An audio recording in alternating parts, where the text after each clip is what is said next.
오늘 우리가 함께 볼 하나님의 말씀은 역대상 13장 9절부터 11절까지 말씀입니다. 역대상 13장 9절부터 11절까지 말씀 제가 봉독합니다. 기돈의 타작마당에 이르러서는 소들이 띠므로 웃사가 손을 펴서 궤를 붙들었더니 웃사가 손을 펴서 궤를 붙들므로 말미암아 여호와께서 진노하사 치심에 그가 거기 하나님 앞에서 죽으니라. 여호와께서 웃사의 몸을 찢으셨으므로 다윗이 노하여 그곳을 베레스 웃사라 부르니 그 이름이 오늘까지 이르니라. 아멘. 성경을 보면 모순까지는 아니라도 하나님의 행동을 이해하기 어려운 부분이 있습니다. 이랬다 저랬다 하는 것처럼 보이는 것이죠. 예를 들면 이스라엘 백성이 왕을 달라고 요청했을 때 하나님은 그 요청을 싫어하셨습니다. 그런데 기름을 부어 왕을 세워주십니다. 싫으면 거절해도 될 텐데 왜 왕을 허락하는지 이해하기 어렵죠. 이런 일들은 성경 전체를 봐야 하고 하나님의 뜻과 계획을 알아야 합니다. 쉽게 말씀드리면 하나님은 인간의 자유를 허락하시면서도 그 자유를 복되게 사용하라고 하십니다. 그래서 하나님이 왕이 되어주셨지만 또 다른 왕을 선택하자 안타까워하시면서도 그 선택을 허락해 주시는 것이죠.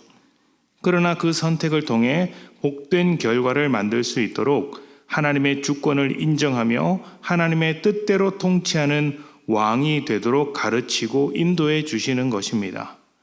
그래서 이스라엘의 왕이라면 하나님의 말씀을 곁에 두고 매일 읽어가며 하나님이 원하시는 통치를 해야 했습니다. 이런 맥락에서 오늘 말씀을 보면 재미있는 부분 하나를 발견할 수 있습니다. 왕이 된 다윗은 기럇 여아림에 있던 언약궤를 이스라엘의 중심 예루살렘으로 옮기고자 했습니다. 이것은 하나님을 이스라엘의 중심에 두겠다는 믿음의 결단처럼 보일 수 있습니다. 그런데 그 이면을 보면 조금 다른 부분도 있습니다. 언약궤를 옮기기 위해선 고앗 자손이 막대기로 연결하여 어깨에 메고 운반해야 합니다. 그런데 다윗은 수레에 실어서 옮겼습니다. 이것은 블레셋이 우상을 섬길 때, 우상을 옮길 때 사용하던 방식입니다. 다윗이 한때 블레셋에서 정치적 망명 생활을 했던 것을 기억한다면 그때의 습관이 아직 남아있다고 할 수도 있겠죠. 이 사건으로 언약궤를 옮기던 웃사가 죽었습니다. 다윗은 이 상황을 납득할 수 없었는지 분노하며 그 지역을 베레스 웃사라고 불렀습니다. 베레스 웃사는 웃사가 죽었다, 웃사가 찢겨졌다와 같은 뜻입니다. 누가 그렇게 했다는 말입니까? 하나님이시죠? 지금 다윗은 하나님께 분노하며 하나님의 부당성, 하나님의 문제점을 지적하고 있는 것이죠.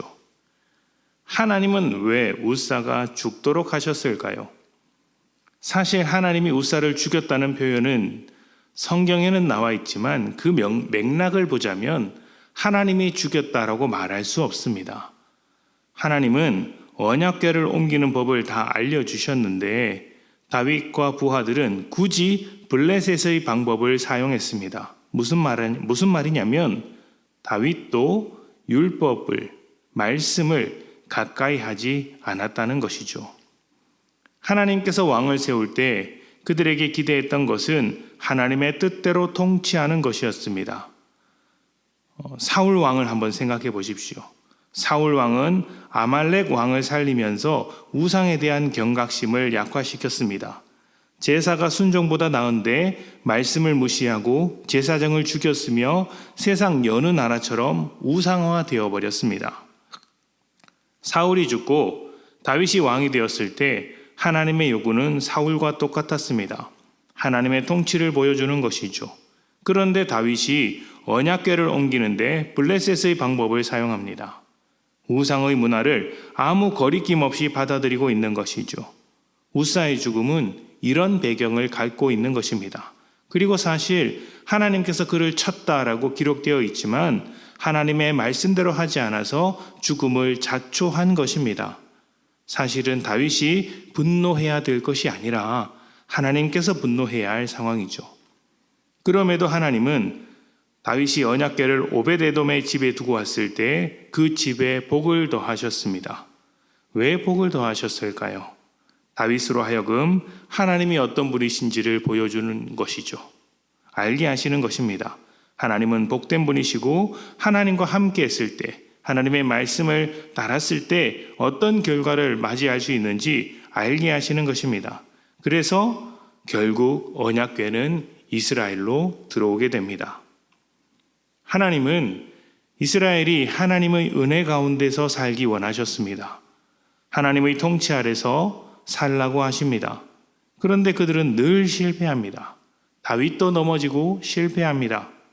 말씀을 무시하고 죄를 짓습니다. 그렇다면 당연히 벌을 받아야겠죠? 하지만 하나님은 은혜를 주시는 분이십니다. 왜냐하면 하나님의 뜻은 하나님의 통치를 받으며 은혜를 나누는 삶에 있기 때문입니다.